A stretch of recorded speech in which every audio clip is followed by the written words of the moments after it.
अखंड विद्याश्रम में आपका स्वागत है। आज हम किडनीज की बात करेंगे, जिसके जिस्म की सारी गलतियां ठीक की जा सकती हैं। मेरा धर्म इम्पेकेबल विजडम है, अखंडता है, जिसको जानकर दुनिया की हर खूबसूरत चीज़ को जानने का मौका मिले। और मैं यही चाहता हूं कि पूरी दुनिया में हर स्टूडेंट को, हर टीचर को, हर रिसर्च स्कॉलर को, हर राइटर को यही ज्ञान हो जो संपूर्ण हो, इसमें कोई कमी ना हो। ये मेरा सौभाग्य है कि दिव्यांग को पहली बार मैं आविष्कार करके दुनिया की कुदरत से देखकर बना कर दे रहा हूँ, जिसके आधार पे सब परफेक्ट चीज़ों को देख सकते हैं। अगर हम परफेक्ट चीज़ को जानते हैं तो दूसरी चीज़ों को जानना आसान हो जाएगा। मगर आज के युग में कोई भी परफेक्शन की बात नहीं कर रहा है, सब गलत मॉडल का है। इसके कारण पूरी दुनिया में कन्फ्यूजन है, किताबों में कन्फ्यूजन है, बच्चों में कन्फ्यूजन है, स्टूडेंट में कन्फ्यूजन है, टीचर में कन्फ्यूजन है। पूरी दुनिया ही कन्फ्यूजन के साथ भरी हुई है।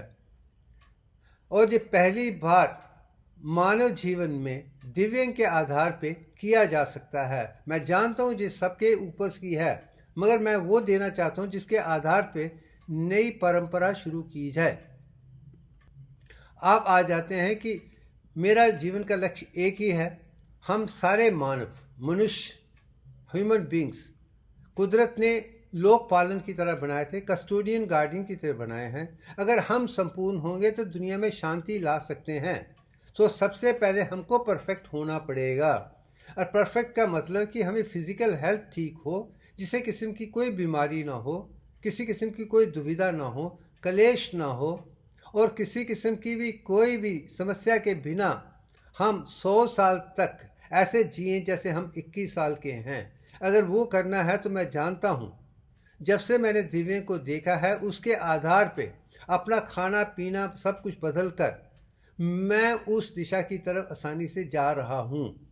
मेरे सारे बायोफिजिकल पैरामीटर आज के दिन पिछले 30 साल से शुरू हुई रिसर्च में आज वो संपूर्णता है जो 21 साल में परफेक्ट थी। शायद मुझ में भी नहीं थी, मगर मैं भी वो कर पा रहा हूँ दिव्य के आधार पे। अगर मैं कर सकता हूँ, सारी दुनिया कर सकती है, फिर जाके दुनिया में शांति आ सकती है। और उसके लिए हर सब्जेक्ट को ठीक तरीके से जानना पहचाना हमारा धर्म होना चाहिए। इसके लिए इमोशनल स्टेबिलिटी सबके लिए ज़रूरी है। पैसा, परिवार और प्रॉस्पेरिटी सब लोगों के लिए है। अगर सबको अच्छी एजुकेशन, ग्रेजुएशन तक पूरी है और अपनी सोच समझ के आधार पे वो डिफरेंट स्किल को समझे, जाने, पहचाने और पूरा लोग काम करेंगे तो दुनिया में उन्नति ही उन्नति होगी। पूरा दुनिया एक परिवार बन जाएगा। और मैं समझता हूँ कि सारी दुनिया को एक परिवार बनना चाहिए। हमें लोगों को धर्म और कल्चर, रंग और द्रंग से नहीं होना चाहिए। हम इंसान हैं, मनुष्य हैं, मानव हैं, अच्छे हैं, संपूर्ण हैं, अखंडता है। यही सोच के हमें चलेंगे तो हम दुनिया में शांति ला पाएंगे। इसी के आधार पे मेरी वीडियो उसी दिशा में चल रहे हैं। अब आगे चलते हैं। हम इसलिए फेल होते हैं क्योंकि हमें ज्ञान नहीं है और हम बार बार पे डिजीज़ पे डिजीज़, बीमारियों पे बीमारी आ जाती है, क्योंकि हमें क्लीनिनेस के बारे में या शुद्धता के बारे में, क्या खाना है क्या नहीं खाना है, कौन सी कुदरत ने बनाई है कौन सी नहीं बनाई है, वो ज्ञान नहीं है। अब अखंड विद्याश्रम से जो मैं 300 वीडियोस दे चुका हूँ, मेरा बस यही वर्णन है कि हकीकत में एक मानव किस तरीके से बना है, उसकी परिभाषा क्या है, उसकी सोच क्या है, उसकी समझ क्या है, वो कैसे कुदरत के साथ जुड़कर कुदरत की वो चीज़ों को दुनिया के सामने दे सके जो संपूर्ण हैं। तो उसमें ही ये सब चीज़ें आती हैं। और मैं समझता हूँ कि मेडिकल डॉक्टर के होने के नाते, अगर मैं मेडिकल डॉक्टर के तरीके से perfect anatomy, physiology, biochemistry, psychology को दुनिया के साथ समझा दूँ, तो समझता हूँ कि मेरा योगदान अनमूल्य है। मैं दूसरी टेक्नोलॉजी की बात नहीं कर रहा हूँ जो दूसरे टेक्नीशियन की है, मगर हम मानव हैं। पहले हम सच्चे तरीके से संपूर्ण हो जाएंगे तो बाकी सारे काम अच्छे हो जाएंगे। अब चलते हैं कि जैसे मैंने कहा कि हर मानव में 10 स्टेजेस हैं, और यही दिखाने की कोशिश कर रहा हूँ कि ये मैंने लॉर्ड विष्णु के 10 अवतार से यही सीखे कि हर चीज़ 10 स्टेजेस की होनी चाहिए। सेंसिटिव डेवलपमेंट है।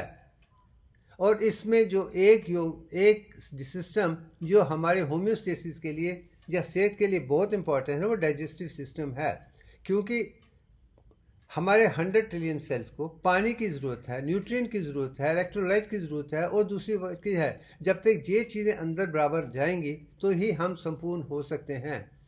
मानव हर तरीके से एटम से बना है, एलिमेंट से बना है, मॉलिक्यूल से बना है, कंपाउंड से बना है, सेल से बना है, टिश्यू से बना है, टिश्यू फ्लूइड से बना है, टिश्यू ऑर्गन से है, 10 ऑर्गन सिस्टम से है, यही है। अगर यही संपूर्ण है तो उसका आधार हमें डाइजेस्टिव सिस्टम से शुरू होता है, क्योंकि इसने वो सब कुछ देना है जो हमें बाहर से मिलता है।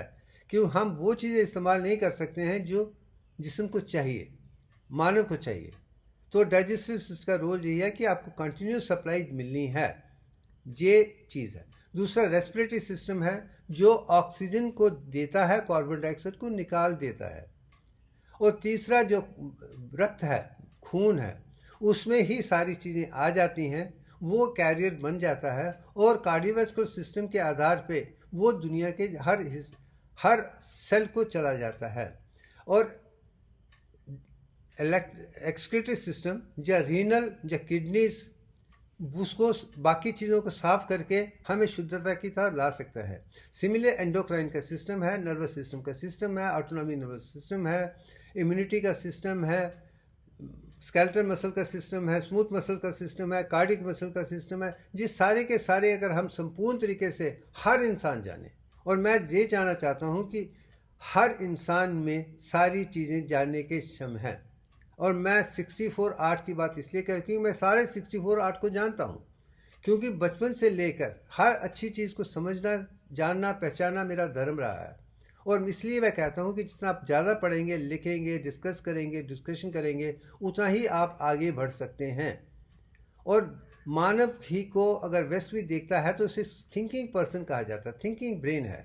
हमें सोचने की, समझने की और तालमेल करके अखंड तक जाने की क्षमता है। यही चीज़ पूरी दुनिया दिखाने की कोशिश कर रही है कि हमारी रिसर्च में भी जो गलतियां हैं वो डाल, मगर हमारा रिसर्च का आधार ही गलत पे है, इसलिए हम गलतियां ढूंढ पा रहे हैं। अगर हम दिव्यांग से शुरू करेंगे तो हमारी रिसर्च परफेक्ट बन जाएगी और हर तरीके से संपूर्णता आ जाएगी। वही चीज़ मैं दिखाने की कोशिश कर। अब इस विषय में किडनीज का क्या रोल है, स्किन का क्या रोल है, एक्सक्रीशन में क्या है, वो दिखाने की कोशिश करते हैं। अब आ जाता है कि ऑब्जेक्टिव ऑफ ह्यूमन बीइंग ये है टू रिमूव जो जिस्म में वेस्ट प्रोडक्ट्स हैं, हार्मफुल प्रोडक्ट्स हैं जो ख़राब हुए हैं, खाना पीना बनाने के बाद, सब कुछ करने के बाद, अब जो चीज़ें जो जिस्म के लिए अच्छी नहीं हैं वो चीज़ बाहर फेंकने का काम ही किडनीज का है। जो फ्लूइड जो प्लाज्मा की तरह है वो ग्लोमेरुलर कैपिलरीज के साथ से रीनल ट्यूब्यूल में फिल्टर होके जाता है, फिर यूरिन बनकर एसिडिक यूरिन बन के बाहर आ जाता है। और कैसे ही उसकी रेशो जो है 180 लीटर्स पर डे होती है, बाद में यूरिन सिर्फ 1.5 लीटर्स का बनता है। अब सब इन विषयों की बात करेंगे, मगर मैं एक ऐसा स्टेटमेंट जो ई स्टर्लिंग ने 1909 में किया था और मुझे बहुत अच्छा लगा, मैं आज भी मानता हूँ ये माननीय स्टेटमेंट है।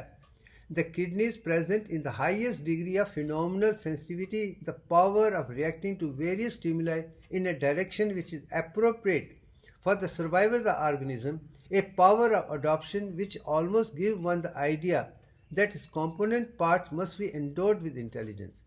मेरे कहने का तात्पर्य है कि वो कहते हैं कि किडनी एक ऐसा अंश है जो जिस्म की हर गलती को समझ सकते हैं, जान सकते हैं और उसके आधार पे काम कर सकते हैं। इसकी परिभाषा किडनी में शुरू होती है। इसे बुद्धि, जैसे दिमाग में बुद्धि है, मगर जिस्म की बुद्धि, जिस्म के अंदर जो प्रॉब्लम है उसको समझने का जो सौभाग्य है वो किडनीज को दिया गया है।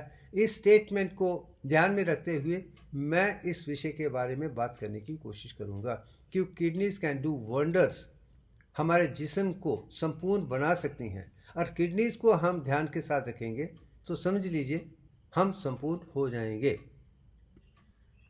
आज जहाँ तक कि फंक्शनल यूरिन सिस्टम की जो बात है उसमें 2 किडनीज हैं, लेफ्ट एंड राइट, 2 यूरेटर्स हैं, एक ब्लैडर है, एक यूरेथ्रा है। यही काम करती हैं ऑन ग्रॉस लेवल। अब जब फंक्शनल लेवल पे थोड़ा आ जाता है तो एक किडनी जिसकी शक्ल दिव्यांग के आधार पे है, बीन्स की तरह है, राजमा की तरह है। उसकी लेंथ एंड ब्रेथ दिव्यांक रेशो में है। लेंथ जो है 61.8034 है और विथ 38.196 है। ये भी कुदरत की देन है। उसके बाहर जो कैप्सूल है उसके अंदर कॉर्टेक्स है, उसके अंदर मेडुला है, उसके अंदर कैलिक्स हैं, उसके अंदर हीलियम है। उसमें सारी प्रतिक्रिया शुरू होकर यूरिन यूरेटर से बाहर जाता है। ये भी सबको जानना चाहिए कि हमारी किडनीज कैसी हैं। अब आ जाते हैं कि किडनीज भी जिस्म में दो किस्म की किडनीज हैं। जैसे किडनी के दो हिस्से हैं, कार्टेक्स है और मेडुला है।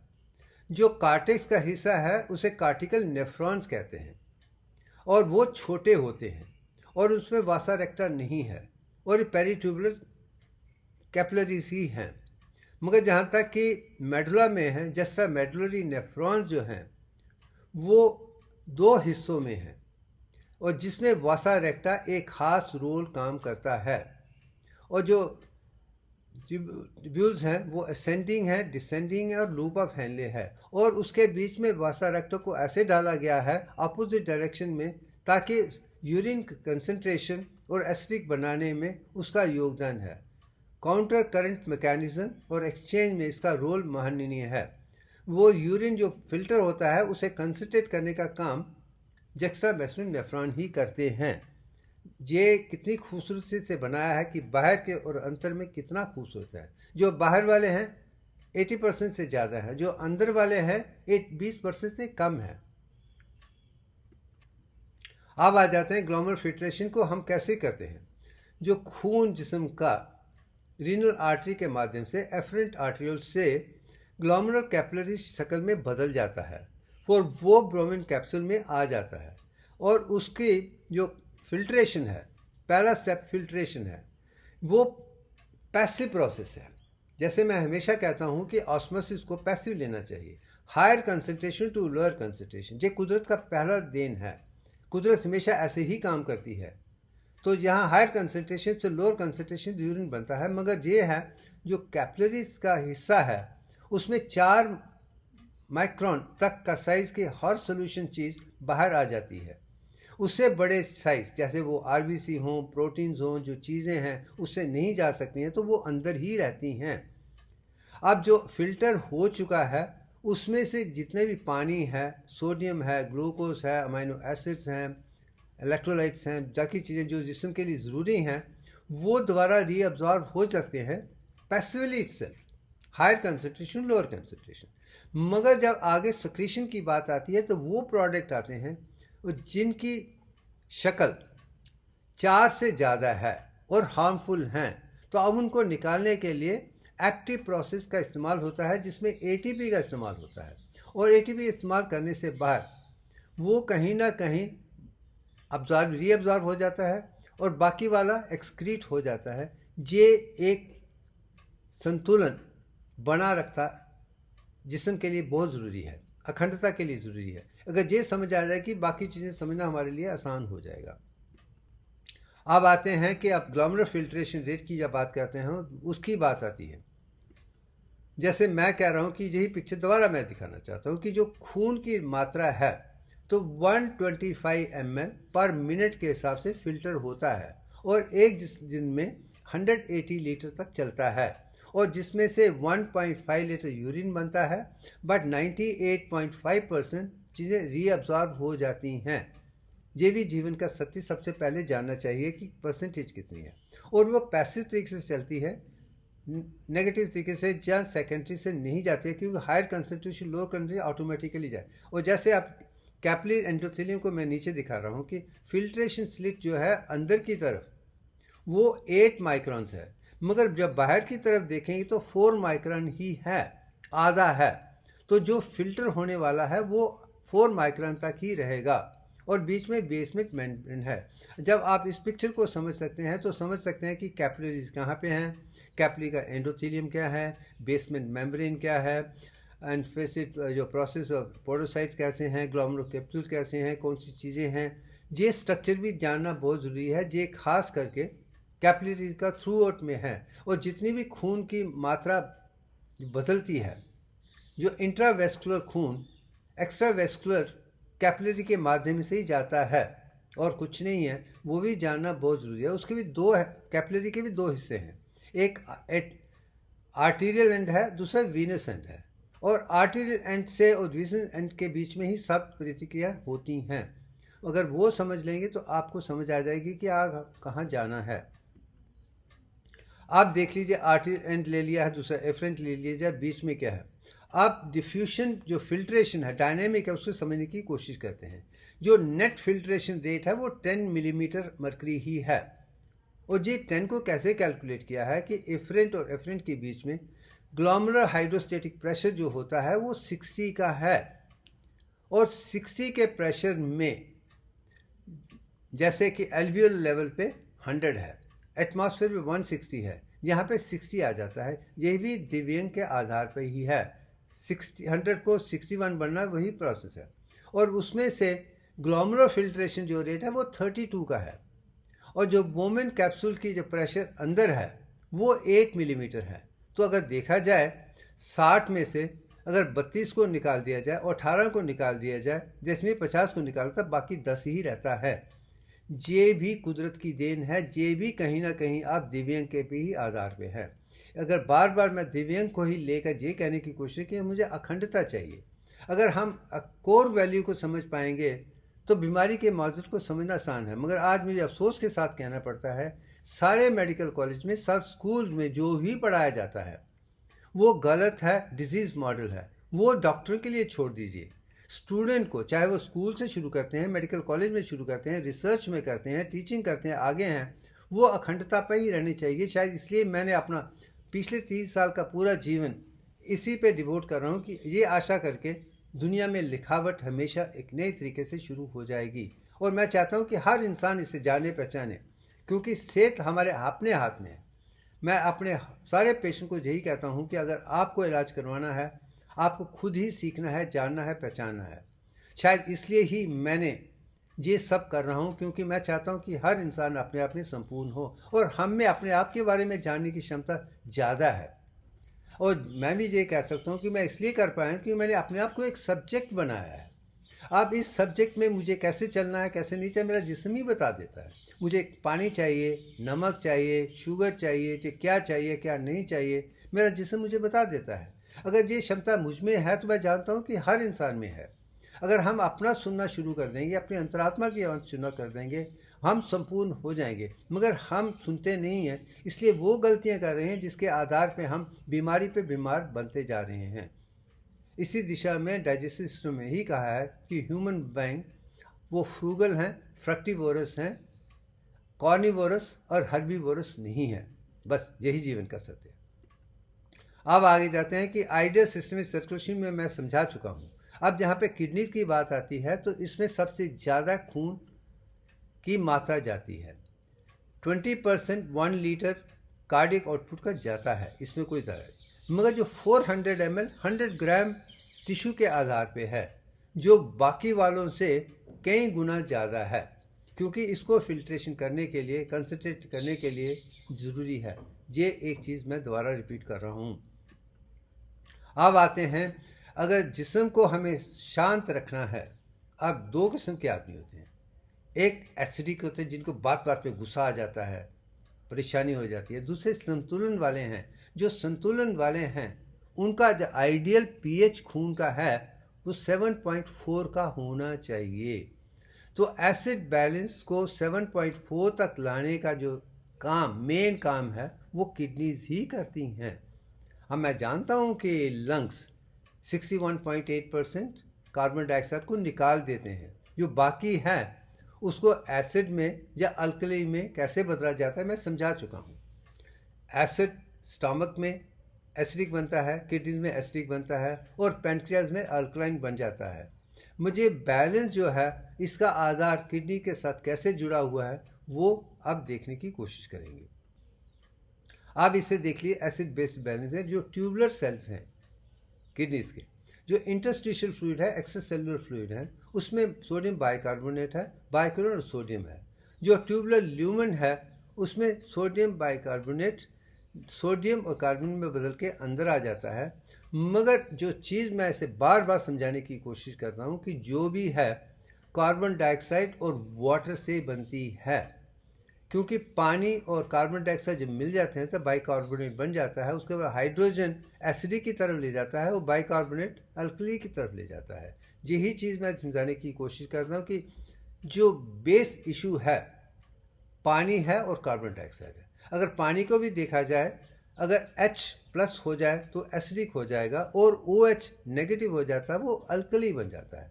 सिमिलरली जब ये बाइकार्बोनेट हाइड्रोजन में बदल जाता है एसिडिक हो जाएगा, बाइकार्बोनेट में बदल जाता है अल्कली हो जाता है। कितनी खूबसूरत चीज़ है। अकेला हाइड्रोजन पानी भी कर सकता है और हाइड्रोजन कार्बन डाइऑक्साइड भी बना देते हैं, मगर ये चीज़ें दूसरी चीज़ों में नहीं देखी जाती हैं, जिसके लिए शायद ऑक्सीजन का लेना ज़रूरी है और उसे कार्बन डाइऑक्साइड में बदल कर, और कार्बन डाइऑक्साइड बदलने के लिए भी ग्लूकोज प्लस ऑक्सीजन का इस्तेमाल करके ही कार्बन डाइऑक्साइड और वाटर दोबारा बनता है। जो ये संतुलन अगर आप समझ सकेंगे तो आपको कितना ग्लूकोज लेना है, कितनी ऑक्सीजन लेनी है और क्या काम करना है, आपको जिस्म ही बता देगा कि आप संपूर्ण कैसे हो सकते हैं। मैं वही अखंड विद्या, अखंड योग के माध्यम से समझाने की कोशिश, ये सारी क्षमता हम में है। तो हर चीज़ को बनाने के लिए परफेक्ट थियोरेटिकल नॉलेज का होना ज़रूरी है, और बिना थियोरेटिकल नॉलेज कोई भी एक्सपेरिमेंट नहीं किया जाता। इसलिए आज भी नोबेल लॉरिएट्स जो दुनिया के महान साइंटिस्ट माने जाते हैं, उनके काम को भी दूसरे तोड़ रहे हैं, क्योंकि उसमें अखंडता नहीं है। वो सोच विचार चल रहे हैं, गलतियां निकालने की कोशिश कर रहे हैं। और मुझे आज जब रिसर्च की बात आती है तो मुझे अफसोस के साथ कहना पड़ता है कि सारे के सारे इंस्टीट्यूशन आज तक चाहे जितने हैं, वो देखना चाहते हैं इस पर क्या काम हुआ है और उस पर क्या गलती है, उस पर करने की, और न्यू आइडिया पे कोई काम ही नहीं करना चाहता। और मैं मानता हूँ कि कुदरत में हर किस्म की रिसर्च परफेक्ट पे नहीं हुई है। अगर आपको परफेक्ट में करना है तो नई सोच बदलनी पड़ेगी और नए तरीके से करना पड़ेगा, मगर हमारा सिस्टम ये इनकरेज नहीं करता है, जो बताने की कोशिश नहीं करता। मगर मेरा सौभाग्य है, मेरा अनुभव जो कुंडलिनी सिंड्रोम या कुंडलिनी योग के सिंप्लीफाइड कुंडलिनी योग से मिला था, कुंडलिनी और ये चीज़ें मैंने अंदर महसूस की थी, आप उसके आधार पे मैं अपने आप को ज़्यादा समझ के पूरी रिसर्च को एक गलत तरीके से दिखाकर एक अलग तरीके से उस लेवल पर ले आया हूँ, क्योंकि मेरे अनुभव के साथ है, ये दूसरों की कॉपी नहीं है। और रिसर्च में मैं भी ये भी कहना दुनिया को दिखाना चाहता हूँ, आप खुद रिसर्च सब्जेक्ट बनिए। और हमारा सिस्टम कहता है आप खुद रिसर्च सब्जेक्ट नहीं बन सकते हैं, क्योंकि उसमें बायस होगा। आप हर इंसान को गलत क्यों समझते हैं? सारे इंसान गलत नहीं हैं, मेरे जैसे सत्यवादी भी हैं, अहिंसावादी भी हैं, जो सब मानव के अच्छे काम के लिए काम करना चाहते हैं। हमारी नीयत अच्छी है, हमारी नीतियाँ अच्छी हैं, नतीजे अच्छे हैं, शायद इसलिए मैं कामयाब हो रहा हूँ। दुनिया को इसलिए दे रहा हूँ कि मैं संपूर्ण हूँ, मैं खुद भी विश्वास नहीं और दूसरों पर विश्वास करता हूँ। जब तक हमारी सोच सत्यवाद के साथ, अहिंसा के साथ, प्रेम लगन से सब पे अच्छाई ढूंढने की कोशिश नहीं होगी तो हम रास्ते में गुम हो जाएंगे। अब आगे चलते हैं। अब एसिड बेस बैलेंस में रेस्पिरेटरी सिस्टम का क्या रोल है, मैं ये दिखाना चाहता हूँ। जैसे कि रेस्पिरेशन जो इंस्पिरेशन है, उसको शुरू करने का आधार कार्बन डाइऑक्साइड है, और मैं समझता हूँ कार्बन डाइऑक्साइड से ज़्यादा हाइड्रोजन है। जब हाइड्रोजन का परसेंट चल जाता है तो पीएच कम हो जाता है, तो एसिडोसिस हो जाता है। जब एसिडोसिस होगा तो वो जो प्रतिक्रिया शुरू होती है और उसके आधार पे कैसे कार्बन डाइऑक्साइड वगैरह हो चल जाती है और हम पीएच के पास आ जाते हैं, ये लेफ्ट साइड में दिखाया हुआ है। और दूसरी तरफ जब पीएच बढ़ जाता है, अल्कलोसी की तरफ आता है, तो क्या प्रतिक्रियाएं चलती हैं वो मैंने दिखाने की कोशिश की है। मगर इसमें रेस्पिरेशन का रेट इसलिए है क्योंकि वो कार्बन डाइऑक्साइड को बाहर फेंकने वाला है, और स्टिमुलस जो इंस्पिरेशन है वो कार्बन डाइऑक्साइड से ज़्यादा हाइड्रोजन है। जैसे आप इनहेल करते हैं और होल्ड करते हैं तो आप एक स्टेज पे आ जाएंगे, उसके बाद आप होल्ड नहीं कर पाएंगे, क्योंकि हाइड्रोजन की मात्रा इतनी बढ़ गई है, अब रेस्पिरेशन करना ही पड़ेगा। ये जिस्म की रेस्पिरेशन भी मैं समझता हूँ कि दुनिया को समझना चाहिए कि हकीकत में क्या होता है। और जब तक कि हम खुद एक्सपेरिमेंट नहीं करेंगे, और जिसलिए मैंने अखंड योग में 10 स्टेजेस में प्राणायाम को इंक्लूड किया है, ताकि आप अंदर ही अंदर ऑक्सीजन की खूबियों, रेस्पिरेशन को समझने की कोशिश करें। और जिस्म, रेस्पिरेशन और माइंड तीनों का संतुलन अच्छा है। चाहे मैं इसलिए समझ सकता हूँ कि मेरे अंदर क्या है। अगर मैं वो समझ पाऊँगा, अपने आप को समझ पाऊँगा, तो आगे ही विचारधारा में आगे जा सकता है। मेरा जितना भी ज्ञान है मेरे अपने अनुभव पे है, ये किसी की कॉपी नहीं है।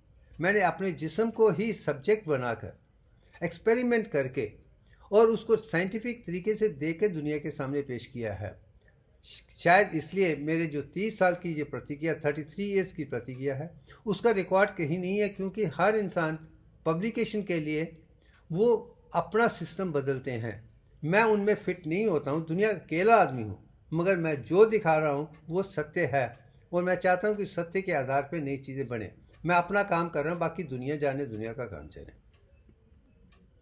अब आ जाते हैं कि एसिड बेस में फॉस्फेट का भी एक रोल है। जैसे मैं कहता हूँ कि कार्बोहाइड्रेट हैं C6H12O6 है, ग्लूकोज फ्रक्टोज वैसे ही हैं। और जब फैटी एसिड की बात आती है उसमें कार्बन 6 या O12 और O6 के बदले कम होके O2 तक आ जाती है। पहले जो दो हैं वो एक जैसे ही रहते हैं, एक्सेप्ट इन अननेचुरल न्यूट्रल फॉर्म में, जिसमें थोड़ी सी H भी कम हो जाती है, मगर O2 तक रह जाती है। मैं दिखा चुका हूँ। अब इसके बाद जब प्रोटीन बनते हैं उसमें नाइट्रोजन आ जाती है। जब न्यूक्लिक एसिड की तरफ जाते हैं तो हमें फास्फोट भी आ जाता है। कार्बन, हाइड्रोजन, ऑक्सीजन, नाइट्रोजन और फास्फेट, उसके आधार पे ही ATP वगैरह बन जाती है। वही दिखाने की कोशिश की जा रही है इसमें। ATP क्या रोल करती है, फास्फेट का क्या रोल है, वो कैसे बदलता है और कैसे वो अमोनिया की में बदल जाता है। और मैं ये भी दिखाना चाहता हूँ NH3 भी अपने आप में कुदरत की देन है। इसमें भी 10 ही हैं, N के साथ हैं, H3 हैं। जैसे मीथेन है, CH4 है, उसमें भी 10 हैं।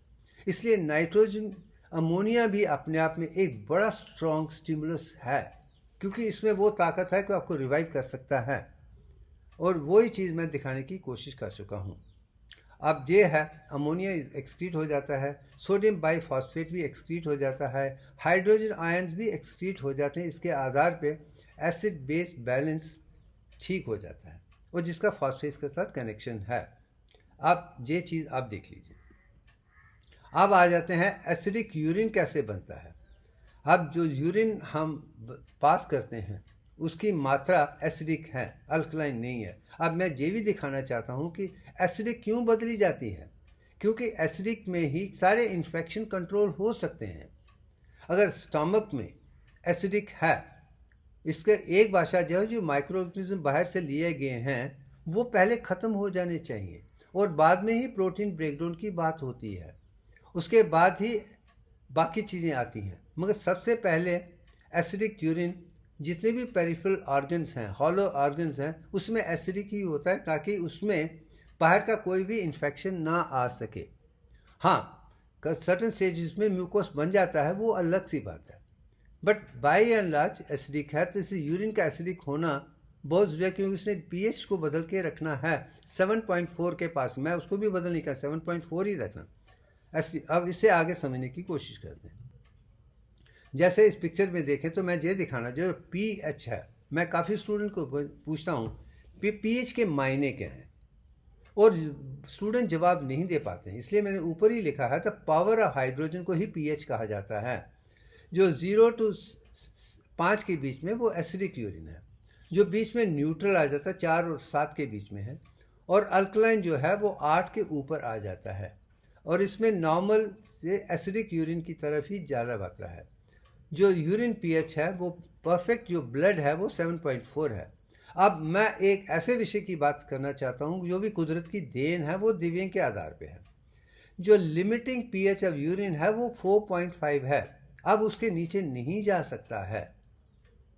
लिमिटिंग pH जैसे आप बीच में देख रहे हैं 4.5 है।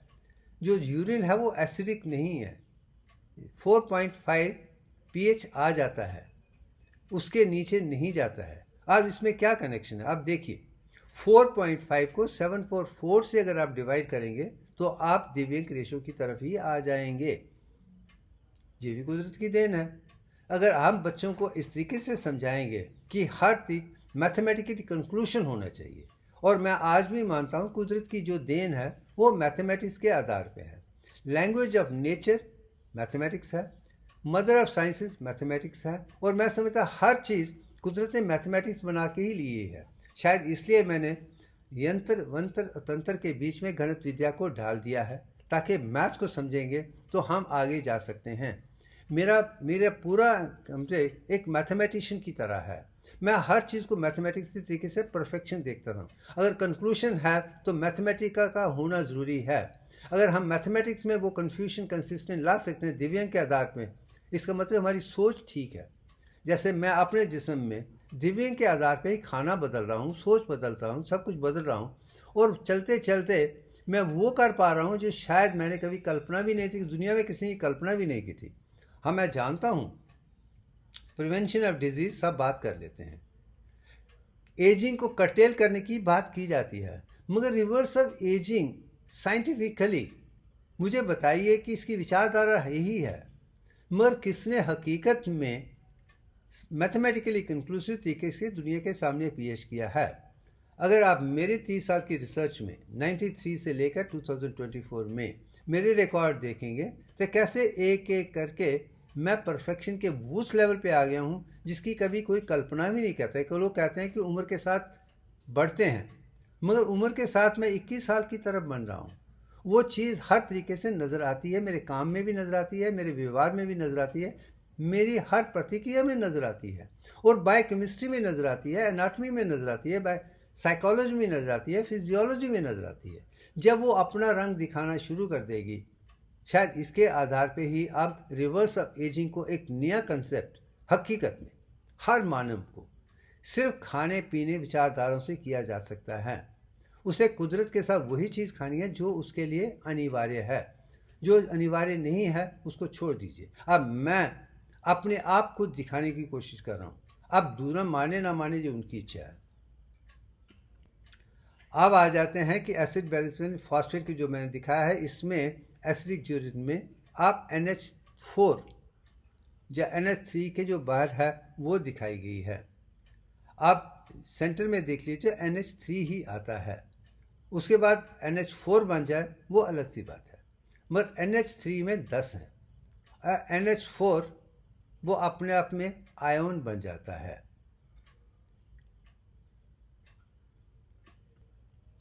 अब आते हैं एसिड बेस बैलेंस, जो पहले मैंने दिखाया था। अब इसे दोबारा दिखाने की कोशिश कर रहा हूँ कि जहाँ पे कार्बन और हाइड्रोजन, पानी और कार्बन डाइऑक्साइड का संतुलन ज़रूरी है, वो एस्पिरेशन वही आ गया है जो दोबारा दिखाना कि आपको इसको भी समझना है ताकि आगे बढ़ पाएंगे।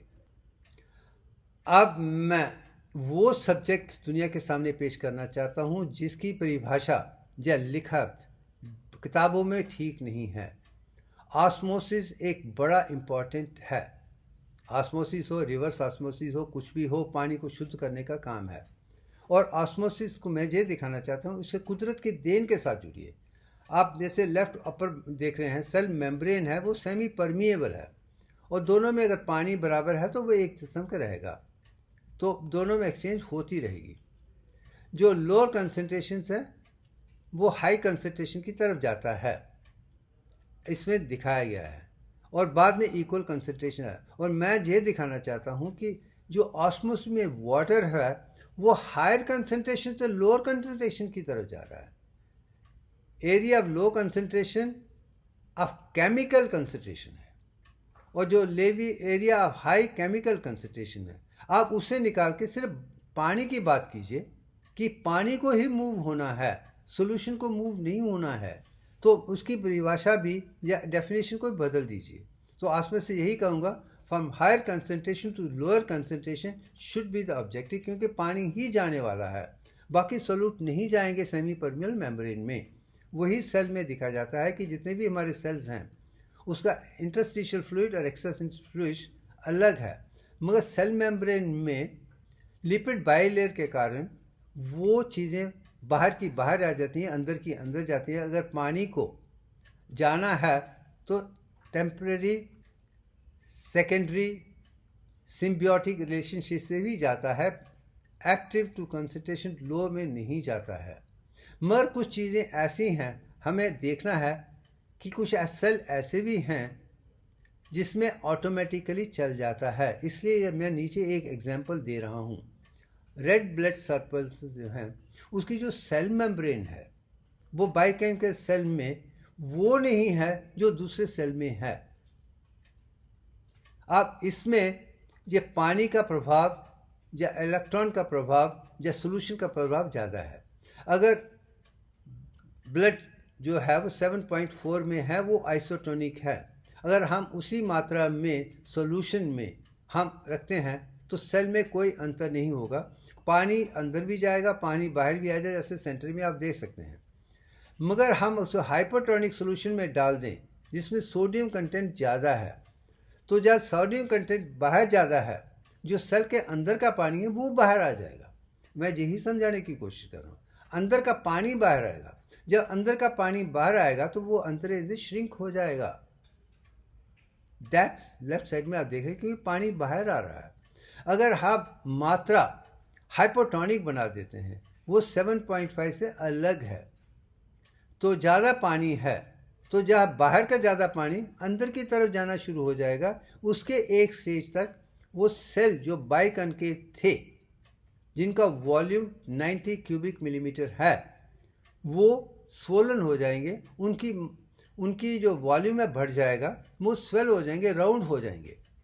मगर एक स्टेज तक अगर दिव्यांग के आधार पर देखेंगे, जब उस स्टेज को क्रॉस कर देते हैं, 38.1 से नीचे आ जाता है, तो समझ लीजिए वो सेल ब्रेक हो जाएंगे।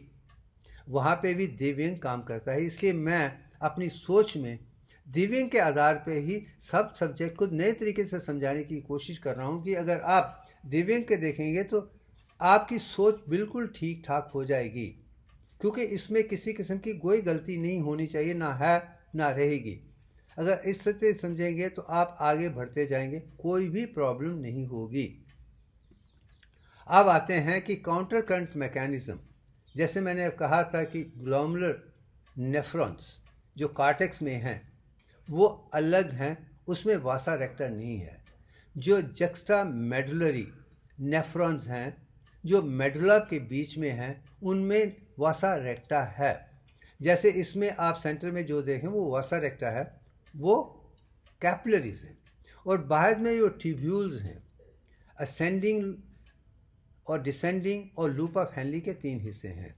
आप इसमें अगर आप देखें तो जो डिसेंडिंग लूप है लेफ्ट साइड में, उसकी तरफ अगर आप वासा कैपिटल को देखेंगे तो उसका असेंडिंग लूप आता है, और जो दूसरी तरफ है वो रिवर्स होता है। ये चीज़ भी मैं दिखाना चाहता हूँ कि बीच में रिवर्स होती है। अगर आप रिवर्स को समझ सकते हैं तो आप आसानी से समझ सकते हैं कि आपको कैसे समझना है। जब डिसेंडिंग में नीचे 300 मिली ऑस्मोस है। अब मैं ये दिखाना चाहता हूँ कि जो प्लाज्मा का ऑस्मोलैरिटी है, सॉल्यूशन कंसंट्रेशन है, वो 300 है। Let's take 300 as such. 280 290 को भूल जाए, 300 के पास है। अब उसमें से जब पानी निकलना शुरू हो जाता है तो उसकी कंसंट्रेशन 300 से बढ़कर 600, फिर 900, फिर 1200 तक आ जाती है। वो कंसंट्रेशन हो जाता है। वो उसकी जो वाटर की मात्रा है वही असेंडिंग कैपिलरी की तरफ जा रहा है, आप लेफ्ट साइड में देख सकते हैं। मगर जब पानी 1000 से ऊपर से आना शुरू हो जाता है तो अब पानी निकल चुका है। अब पानी वापस आएगा और सोडियम क्लोराइड और पोटेशियम के सॉल्ट चले जाएंगे। अब जहाँ पे एक्टिव प्रोसेस आता है, पहले में सिर्फ पैसिव प्रोसेस है। अगर आप देखेंगे तो यहाँ पे एक्टिव प्रोसेस आ रहा है जिसमें आयनिक फॉर्म है। अब मैं ये भी दिखाना चाहता हूँ कि जब एटम है उसमें इक्वल होगा, मगर जब उसका एक इलेक्ट्रॉन दूसरी तरफ शिफ्ट हो जाता है तो वो आयन या एनियन और कैटियन बन जाता है। वही आइसोमेट्रिकली सेंसिटिव बन जाता है। शायद वही वो ज्ञान भी बच्चों को देना चाहिए कि हर भाषा कैसे बदलती है, एटम कैसे आयन में बदलता है, वो इलेक्ट्रॉन का क्या हिस्सा है। अगर सोडियम 11 है और क्लोराइड 17 है, मगर क्लोराइड एक को ले सकता है और सोडियम दे सकता है। जब सोडियम दे सकता है तो वो पॉजिटिव बनता है, और क्लोराइड जो लेता है तो नेगेटिव। आप ऊपर देख रहे हैं कि सोडियम प्लस है और क्लोराइड नेगेटिव, वो आयनिक फॉर्म में है। सोडियम प्लस पोटेशियम भी आयन है। तो ये जानना भी ज़रूरी है कि एटम और आयन के बीच में क्या अंतर है। वो कहीं ना कहीं सिर्फ इलेक्ट्रॉन के साथ जुड़ा हुआ है। अब सोडियम में 11 है, एक चला जाएगा तो 10 रह जाएंगे, तो वो आयन पॉजिटिव आयन बन जाता है। और क्लोराइड 17 में 18 बन जाए, इलेक्ट्रॉन हो जाएंगे तो नेगेटिव बन जाता है। यही सत्य भी हमें बच्चों को समझाना चाहिए। हमें ये आशा करनी चाहिए कि हमें अधूरा ज्ञान बच्चों को नहीं देना है। और मैं मानता हूँ, मैं अपने जीवन के आधार में मानता हूँ, छोटे बच्चों को इंटेलिजेंट समझने की क्षमता ज़्यादा है, क्योंकि उसमें कुदरत का देन है। उनकी अंतरात्मा के साथ ही उनकी सोच लगी हुई है। इसलिए मैं कहता हूँ कि पहले 7 साल बच्चों को कुछ नहीं समझाइए, उनको आत्मा के साथ जुड़ने चाहिए। वो सत्यवादी बन जाएंगे, वो कभी कोई गलती नहीं करने वाले हैं, वो सत्य पे चलते हैं। अगर झूठ बोल रहे हैं तो उनका असर माँ बाप की सोच के साथ जुड़ा हुआ है।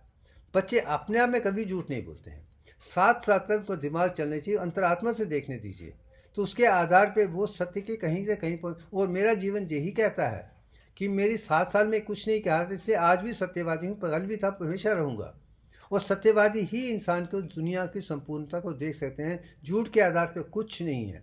अब दुनिया का सच झूठ बदलने का काम शायद सौभाग्य मुझे मिला है, वो करने की कोशिश कर रहा हूँ। इसलिए शायद मुझे मेरी समझ अच्छी है, क्योंकि मुझ में गलत ज्ञान नहीं है, कोई कन्फ्यूजन नहीं है। तो इसलिए बनाते बनाते ही मैं वो बात कर रहा हूँ जो देख के बात करें, जो वो चीज़ हैं जो उसमें नहीं लिखी गई हैं। इसलिए मैं चाहता हूँ कि हर इंसान मेरे पूरे वीडियो को मेरे ध्यान के सुनिए, देखिए, फिर कंफर्म करने की कोशिश कीजिए। आपको ज्ञान पे ज्ञान, विज्ञान प्रज्ञान मिल जाएगा। अब आ जाते हैं कि ब्लड प्रेशर का भी किडनी के साथ बहुत बड़ा संतुलन है। जैसे मैंने नीचे लिखा है, रेनिन एंजियोटेंसिन अल्डोस्टेरॉन कॉम्बिनेशन है। और जहाँ पे एक और चीज़ें मैं बीच में लाना चाहूँगा कि जिस्म को अगर ब्लड प्रेशर को ठीक करना है तो कौन सी चीज़ें, उनका रोल अनिवार्य है। अब सबसे पहले लिवर है, जिसमें एंजियोटेंसिनोजन बनती है। Angiotensinogen is alpha globulin precursor है। अगर एंजियोटेंसिन है तो ग्लोबुलिन प्रीकर्सर है, वो प्रोटीन है जिसके आधार पे एंजियोटेंसिनोजन आगे चलकर एंजियोटेंसिन में बदल जाती है, और जिसका आधार ही रेनिन एंजियोटेंसिन अल्डोस्टेरोन सिस्टम के साथ जुड़ा हुआ है। इरेगुलर ब्लड प्रेशर, और जहाँ पे जब बात आती है angiotensinogen into angiotensin, renin angiotensin अल्डोस्टेरोन, वो परिभाषा है, वो काम है। जब ब्लड प्रेशर कम हो जाता है तो ये रोल प्ले करता है। जैसे कोविड में ब्लड प्रेशर कम हो जाता है, हाइपोनेट्रीमिया हो जाते हैं, हाइपोवॉल्यूमिया हो जाता है, और लोग मर रहे थे। तो मैंने कोरा में तभी आंसर दिया था कि इनको सिर्फ पानी और सोडियम क्लोराइड दीजिए, उनको उनके इलेक्ट्रोलाइट बैलेंस, सोडियम कंटेंट 136 के पास रखिए, पानी को वॉल्यूम रखिए, ब्लड प्रेशर को रखिए, तो वो जो एंजियोटेंसिन कन्वर्टिंग एंजाइम पे काम कर रहा है उसे तोड़ने की कोशिश कीजिए। और वो आप आसानी से कर सकते हैं, जो मैंने किया है। वही ज्ञान में, ये ज्ञान बहुत ज़रूरी है। अगर कोविड से बचना था तो आपको लिवर को भी परफेक्ट बनाना है, किडनीज को भी परफेक्ट बनाना है, लंग्स को भी परफेक्ट बनाना है, फिर जाके आपको कोई प्रॉब्लम नहीं होगी। तो आप इसमें देख लीजिए कि यही रोल है।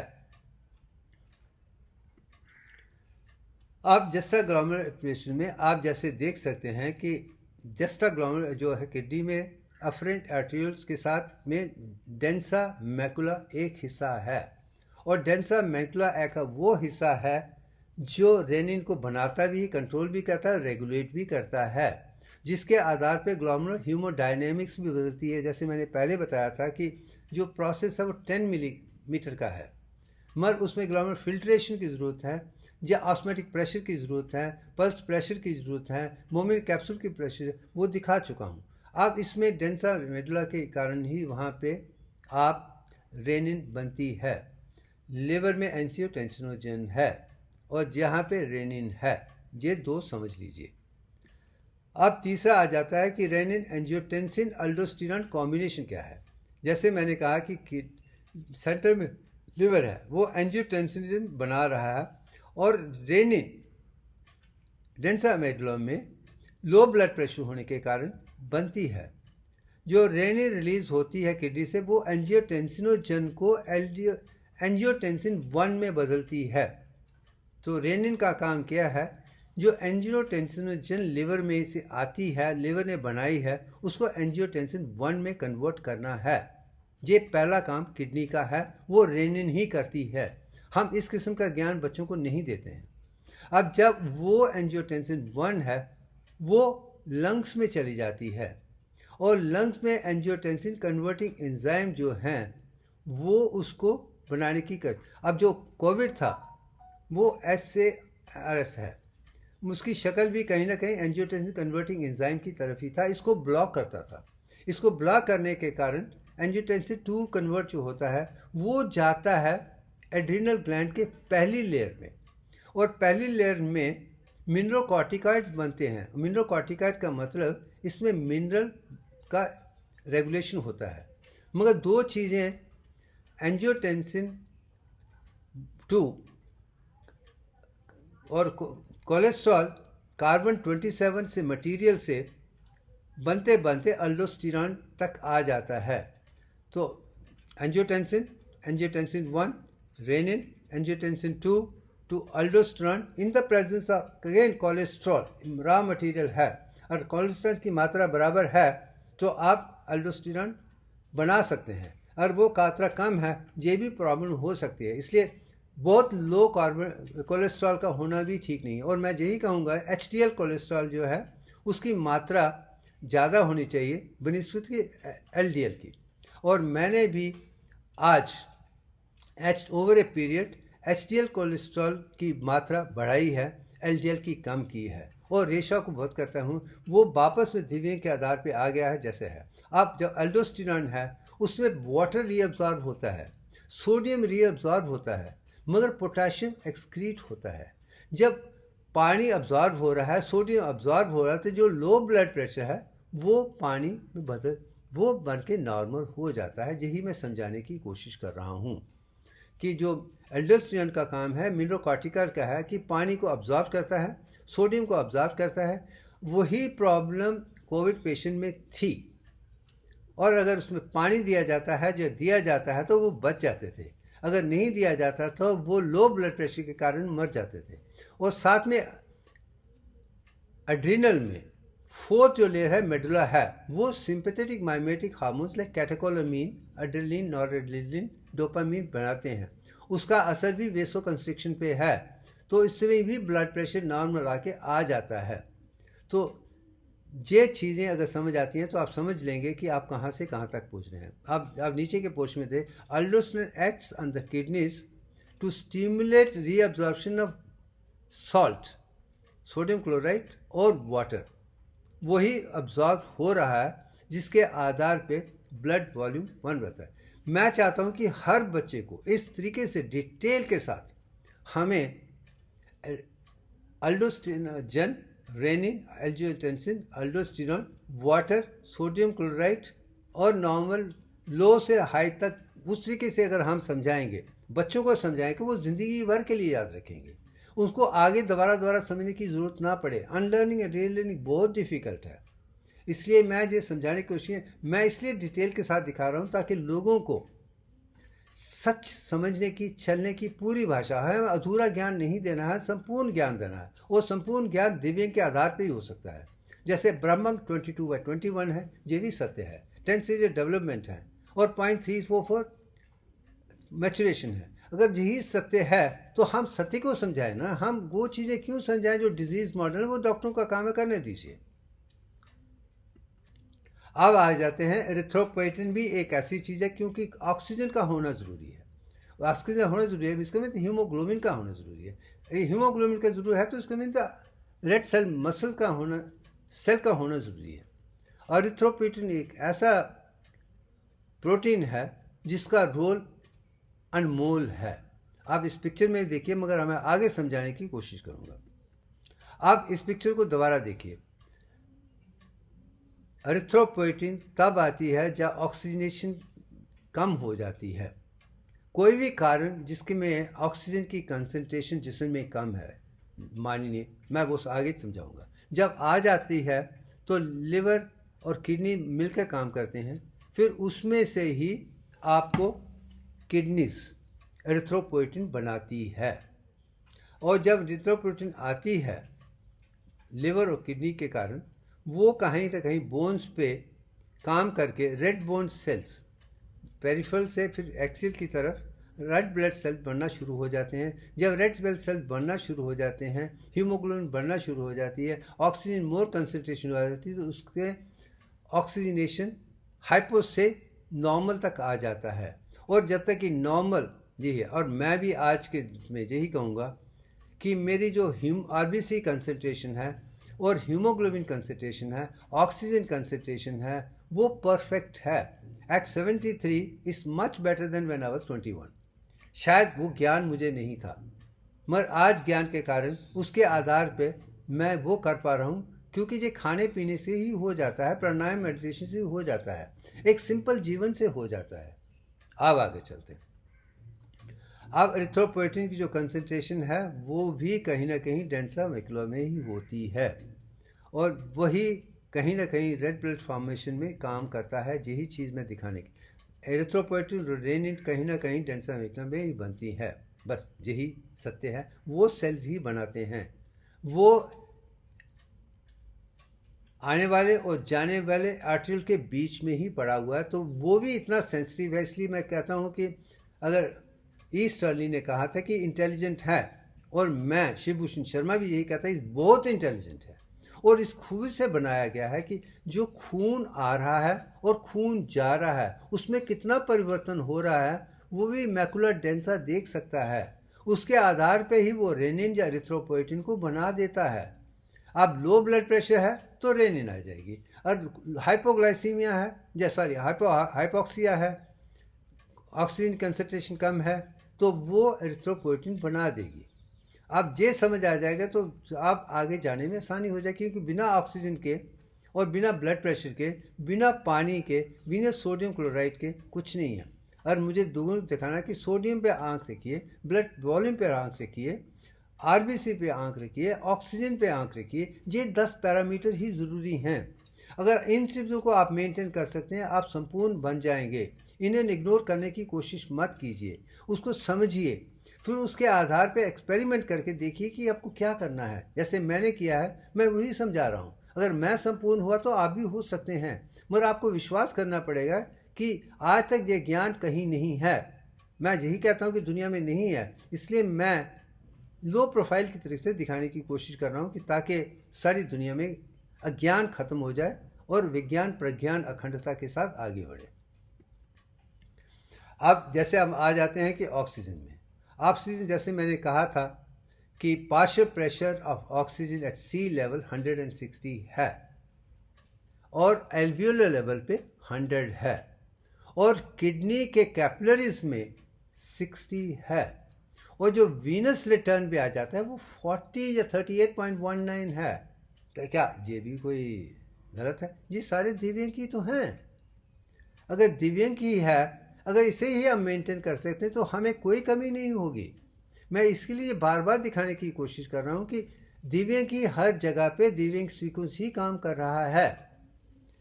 सी लेवल पे 160 है, एल्वियोलर 100 है, और ग्लोमेरुलर फिल्ट्रेशन में 61.8 कर दूंगा। और पार्शियल प्रेशर जो वीनस रिटर्न का है कैपिलरीज के बाद वो 38.2% तक आ जाता है।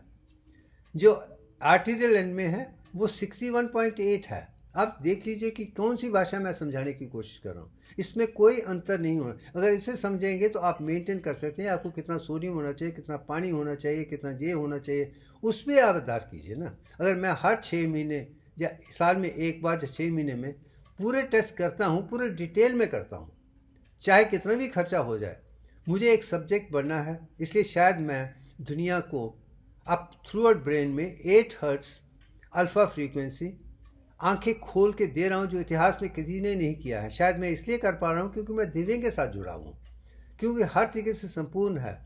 तो मेरे दिमाग का ब्लड प्रेशर, ग्लूकोज, ऑक्सीजन सब ऑप्टिमल है।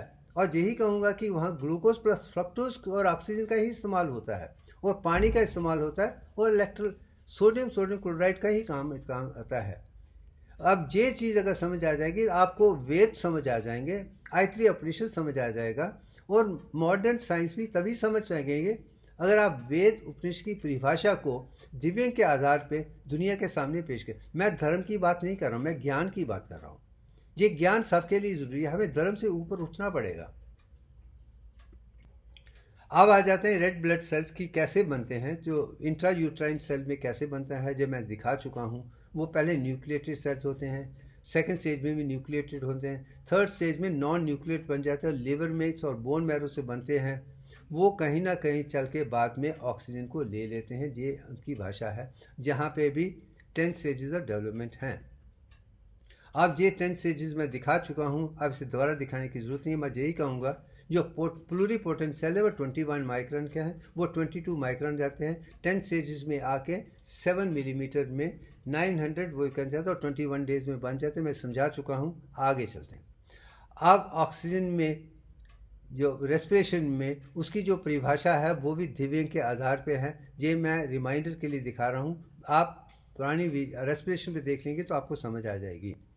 अब आ जाते हैं कि जो ऑक्सीजन और हीमोग्लोबिन जो कॉम्बिनेशन है वो किडनीज में एरिथ्रोपोइटिन बनती है जब टिश्यू ऑक्सीजन कम हो जाती है।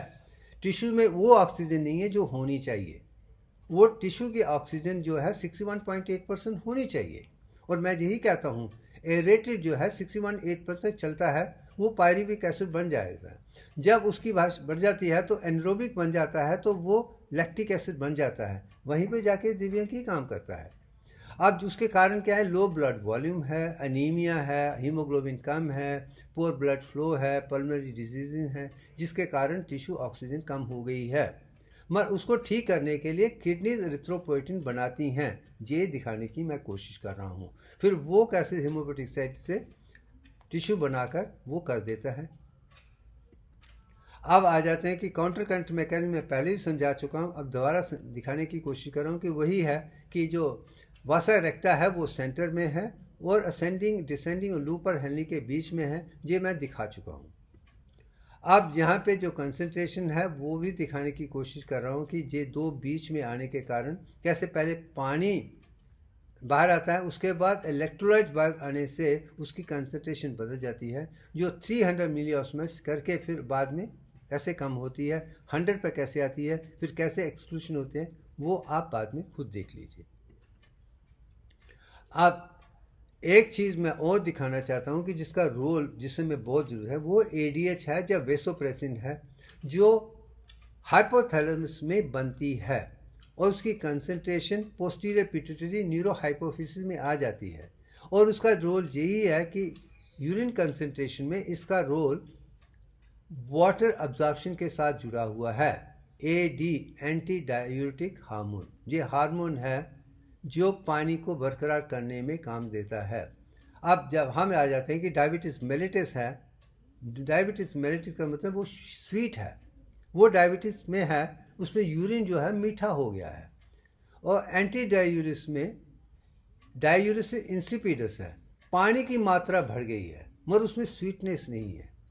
जब पानी की मात्रा कम बढ़ गई है, इसका मतलब पानी वो अब्जॉर्ब नहीं हो रहा है जो अल्डोस्टेरॉन भी काम करता है। तो ADH भी वो काम करके ब्लड प्रेशर को नॉर्मल करने का कोशिश करता है। तो इसलिए मैं इस चीज़ को भी दिखाने की कोशिश कर रहा हूँ कि जो एक्टिव प्रोसेस उसमें है, वाटर और ADH का भी एक रोल है जो किडनीज में काम करता है।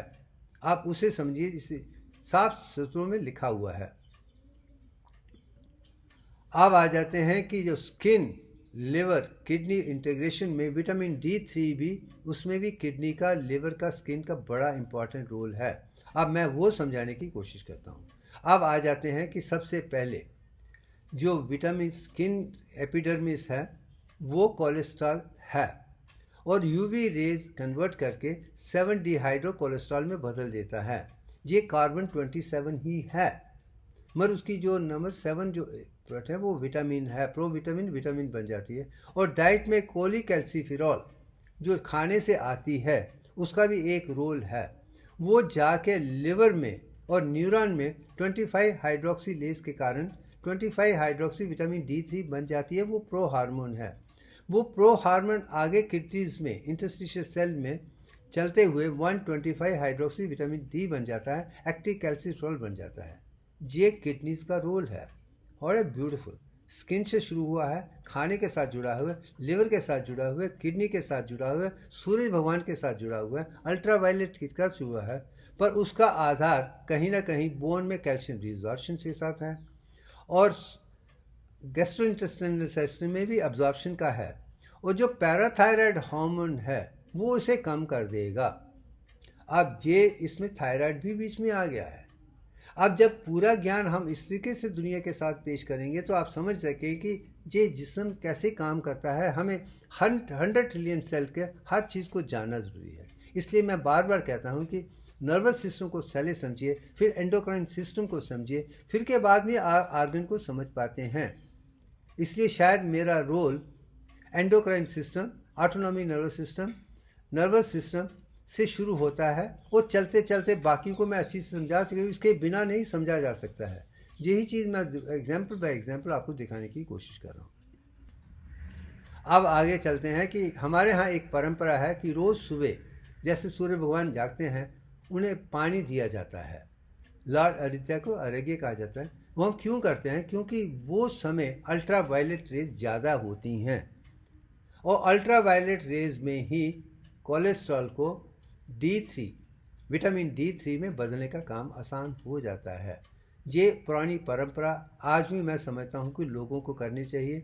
इससे आपको आसानी से एक तो धर्म की तरह डिसिप्लिन बन जाता है और साथ में आपको विटामिन D3 भी बन जाती है।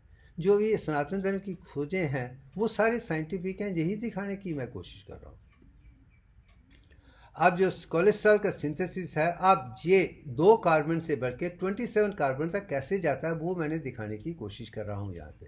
जैसे कि जो पहला है एस्टाइल कोएंजाइम A, जो माइटोकॉन्ड्रिया में बनता है फ्रॉम कार्बोहाइड्रेट्स, ग्लूकोज के साथ बनता है, वो 2 कार्बन का है।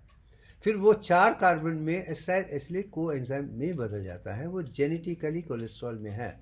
फिर वो 6 में HMG-CoA बन जाता है, वो 6 में मेवलोनेट में बदल जाता है। फिर वो बदल कर 15 कार्बन फर्निल PP में बन जाता है। फिर 30 में बदल जाता है। फिर 30 से लेनोस्टिरोल में बदल जाता है। फिर NADH आकर उसको 30 से 27 में ला के दे देता है। वही कोलेस्ट्रॉल आज रॉ मटेरियल है स्टीरॉयड के लिए। यही मैं समझाने की कोशिश। कार्बन 27 ही है, वो सेल मेम्ब्रेन में भी है, विटामिन D3 में भी है, बाइल सैल्ट में ही वही प्रीकर्सर है।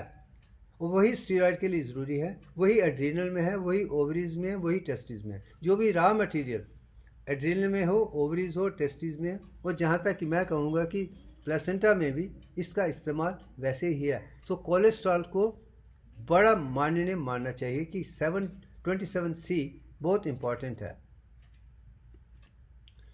आप आ जाते हैं कि रॉ मटेरियल कोलेस्ट्रॉल है, इसमें कोई नहीं है। उसका जो फार्मूला आप देख सकते हैं, कार्बन 27 है, H46 है, O1 है। ये कोलेस्ट्रॉल का फार्मूला है। ये सन अल्ट्रा वायलेट रेस से एपिडर्मिस लेस से बदल कर 7 डिहाइड्रो कार्बोक्सिलेटोल में बदल जाता है। इसका मतलब कार्बन 27 ही है, मगर जो 7th पार्ट है उसमें से 2 हाइड्रोजन निकाल दिए जाते हैं, ऑक्सीजन वही रहती है। 2 निकाले गए हैं, वो प्रो विटामिन बन जाता है। आप ये समझ, ये जिसको ये केमिस्ट्री समझ आ जाएगी वो आगे बढ़ जाए, क्योंकि इसको 7 डिहाइड्रो की 2 हाइड्रोजन निकाले गए हैं 7th लेवल 7th कार्बन में। आप ऊपर और नीचे भी देख सकते हैं कि यही जीवन कर सकते हैं। अब आगे चलते हैं। जो खाना है उसमें डाइजेशन में कोलेस्ट्रॉल जो वही है जो मैं पिछली बता रहा हूँ, वो कैल्सिकोल्सिफेरॉल या 7 डिहाइड्रो कोलेस्ट्रॉल दोनों एक ही हैं। मे भी C27 H44 और 0 है, वो C27 H46 से कम होकर 44 में O1 के साथ है। ये फार्मूला आप अगर आप सूरज के भगवान के साथ करना चाहते हैं अच्छा है, नहीं तो आपके खाने में कोलिकैल्सिफेरॉल का होना ज़रूरी है और इसका रोल थायराइड ग्लैंड के साथ जुड़ा हुआ है। जैविक जीवन का सत्य है। खाने से भी कर सकते हैं, थायराइड की ठीक भी कर सकते हैं, सप्लीमेंट भी ले सकते हैं। अगर आपको सूर्य भगवान की सेवा नहीं करनी है, अगर वो करनी है तो भी बदल जाएगा, ये करना तो इसमें कर सकते हैं। अब आ जाते हैं कि लिवर में जब आ जाता है प्रो हार्मेंट और न्यूरॉन में इसकी कन्वर्शन ऑक्सीजन 1 से 2 हो जाता है। तो 25 हाइड्रो ऑक्सी विटामिन D3 बन रहा है। C27 ही है, H44 ही है, मगर O बनकर O2 हो जाता है। और यही फार्मूला लिवर और न्यूरॉन में हो रहा है। आप उसे बदलते हैं, इसलिए इसका न्यूरॉन और लिवर खास करके नर्वस सिस्टम में बहुत बड़ा रोल है। अब आगे चलते हैं कि जब किडनीज में डेंसामेक्टम में 125 हाइड्रोक्सी विटामिन D3 है, जो कैल्सीट्रियोल है, पहला कोलिकोलेस्ट्रॉल है और कैल्सीट्रियोल है, एक्टिव हार्मोन है। अब इसकी परिभाषा जो है कार्बन 27 है, हाइड्रोजन 44 है, ऑक्सीजन 3 है। ये किडनी सेल्स में बनता है। आप देखिए कैसे ट्रांसलेशन हो रही है, कैसे कोलेस्ट्रॉल को बदलकर हम कैल्सीट्रियोल तक लेके आ रहे हैं, जो विटामिन 3 है और वो एक्टिव है, वही काम करने वाला है कैल्शियम अब्जॉर्प्शन की तरफ और एसिमिलेशन करके, और कैल्शियम फॉस्फेट रेशो बराबर बन के दुनिया को संपूर्ण, क्योंकि जैसे सोडियम का इम्पॉर्टेंट है, क्लोराइड इम्पॉर्टेंट है, पोटाशियम इम्पॉर्टेंट है, वाटर इम्पॉर्टेंट है, वैसे ही कैल्शियम का होना ज़रूरी है। कैल्शियम भी ठीक होगा तब मसल्स में पावर आती है, चाहे वो स्केलेटल मसल हो, और ख़ास करके वेंट्रिकुलर जो सिस्टोल है उसमें कैल्शियम ही उसको 0.3 सेकेंड के लिए बना के रखता है। आप उसे देखने की कोशिश, मैं यही चाहता हूँ कि मेरे वीडियो को पूरा देखेंगे तो आप देखेंगे सब जाके एक दिमाग में अपने रखिए, पिक्चर दिमाग में बनाइए, फिर आप संपूर्ण बन जाएंगे। अब आगे चलते हैं। आप इसके आधार पे इंटेक कैल्शियम, और मैं ये कहूँगा कि कैल्शियम की जो मात्रा है वो 10 मिलीग्राम 100 ml है बराबर, मगर उसमें कैल्शियम फॉस्फेट की जो रेशो है वो दिव्यांग के आधार पर है। अगर कैल्शियम 120 है और फॉस्फेट 300 है तो रेशो वही है। अब उसमें थायराइड का रोल, पैराथायराइड का रोल, हड्डियों का रोल, अब्जॉर्प्शन का रोल इम्पॉर्टेंट है। वो दिखाने की कोशिश आप आराम से देख सकते हैं, समझ सकते हैं कि कैल्शियम क्यों इम्पॉर्टेंट है और ये फॉस्फेट कैसे बनाया जा सकता है, रखा जा सकता है। अब आ जाते हैं मिक्चुरेशन की बात। अब यूरिन बन गया है, हाईली कंसनट्रेटेड है, उसको बाहर फेंकना है। इस चीज़ ने भी मुझे अपाना प्राणा को समझने की कोशिश की है, चाहे वो डिफिकेशन हो, चाहे मिक्चुरेशन हो, या मेंसिस हो, जो भी एक्सपल्शन का काम है उसे अपाना कहा जाता है। शायद इसके आधार पे मैं आयत्री उपनिषद के अपाना से ही वो बना हुआ मानव लेता है वो समझ पाया हूँ, क्योंकि मैं मेडिकल डॉक्टर हूँ। अब इसको आगे समझने की कोशिश करते हैं। अब जो यूरेटर है, ट्राइगोन है, जिस स्ट्रक्चर दिखा दिया आप आराम से देख लीजिए। अब लेडीज़ और मर्दों के बीच में यूरिन रिटेंशन में फ़र्क है, ये इस पिक्चर में नज़र आ जाता है कि मर्दों को जल्दी यूरिन पास करना पड़ता है, औरतों की रिटेंशन ज़्यादा है। बस वही पिक्चर दिखाने की कोशिश करो। अब आगे जाते हैं कि यूरिन जो फ्लो है वो फिलिंग, ब्लैडर फिल हो गया है, उसकी एक रेशियो है 400 तक, और उससे ऊपर नहीं जाएगा तो वॉलंटरी निकल जाएगा, स्टिमुलेशन बन जाती, स्ट्रेच रिफ्लेक्स आ जाते हैं। उसके बाद करते करते आपका यूरिन आउटपुट हो जाता है, जो मैंने दिखाने की कोशिश की है। इससे डिटेल में आप देख लीजिए बाहर से। आप उसके पीछे जो वॉलंटरी मिक्चुरेशन है जो हम खुद करते हैं, उसमें क्या रोल है? उसमें पॉन्टिन में जो स्टिमुलस आता है कि हमें पास करना है, वो सिग्नल पेल्विक नर्व या सेक्रल में आ जाता है, उसके आधार पे आप उसको रिलीज़ कर देते हैं। ये एक्सटर्नल स्फिंक्टर को खोलने का काम करती है जो वॉलंटरी है, और बाकी हायर से लोअर की तरफ चल जाता है जिसमें कंट्रैक्शन भी ब्लड की हो जाती है। ये कॉम्बिनेशन वॉलंटरी सिस्टम के साथ जुड़ा हुआ है। जब इनवॉलंटरी की बात आती है, ऑटोनॉमिक नर्वस सिस्टम की बात आती है, तो वो हायर सेंटर में S2, S3, S4 में जो अपाना प्राणा है उसका रोल इम्पॉर्टेंट हो जाता है। यहाँ पे आके सेक्रल पैरासिम्पैथेटिक सिस्टम में आ जाता है, वो कहीं ना कहीं कंट्रैक्शन से और रिलैक्सेशन करके दुनिया के सामने पेश कर। और जहाँ पे मैं यही कहूँगा, जैसे सिंपैथेटिक और पैरासिम्पैथेटिक दोनों का रोल है। जो एक्सपल्शन है वो सिंपैथेटिक ओवर एक्टिविटी है, जो कंट्रैक्ट करके उसे बाहर निकालने की कोशिश करती हैं। जो मसल्स की लेयर हैं वो रिलैक्सेशन करने की कोशिश करते हैं, सोमैटिक सिस्टम की है। और पैरासिम्पैथेटिक सिस्टम भी अपने आप रिलैक्स कर देता है। तो इसके कारण वो इनवॉलंटरी सिस्टम को समझना हमारे लिए ज़्यादा आसान हो जाता है।